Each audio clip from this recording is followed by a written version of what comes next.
Pathat mayang rindara langgong Anjur tupeng lombo di sempurna Abalun susun ketipi bedong Kubala pantun atabarosa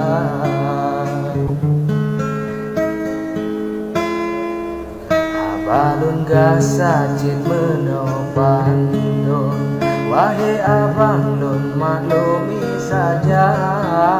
Kibanta pegar sedara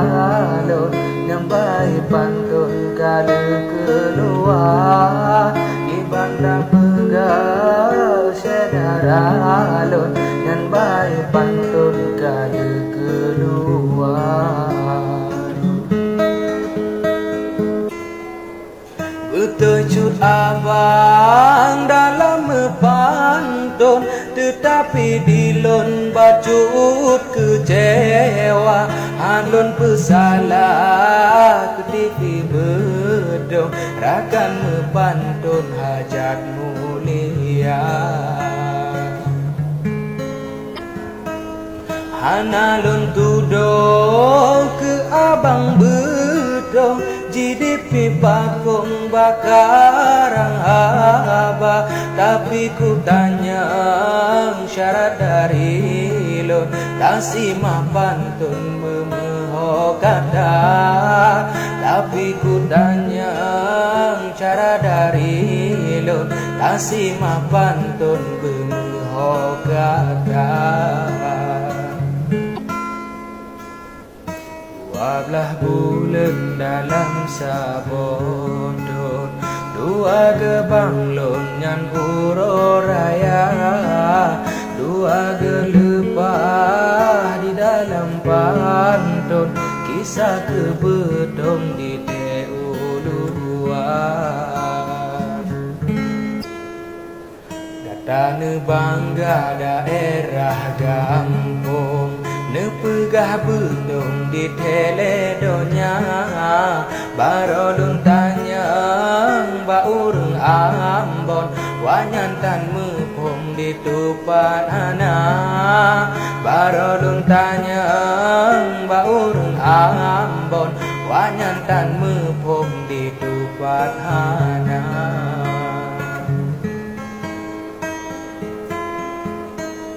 Cilon akui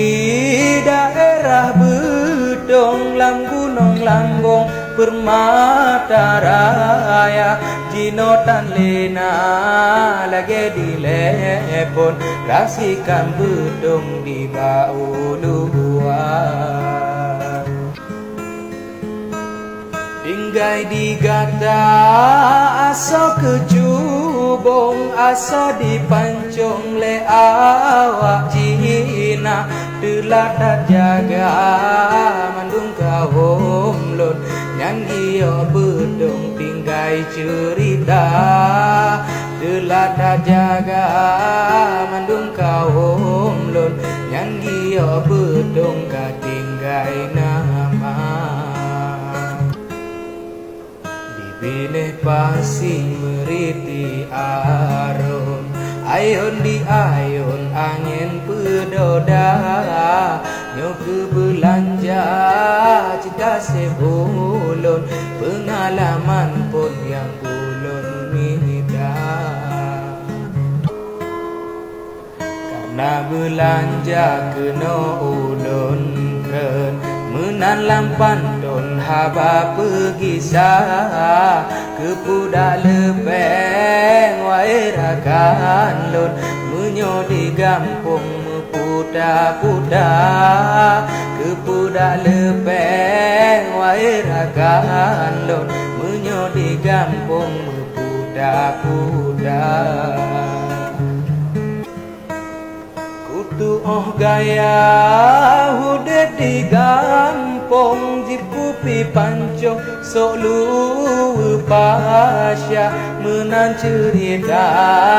timur rabon Sebab dilepon awai lon rasa Menan cerita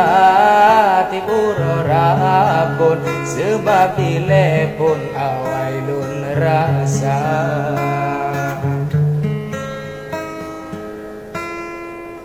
Lun pulang haba ke TV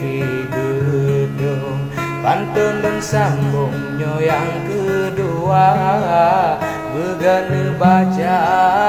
salah mepop, mengarahkan lun penutup haba. Lun pulang haba ke TV bedong, pantun lun sambungnya yang kedua.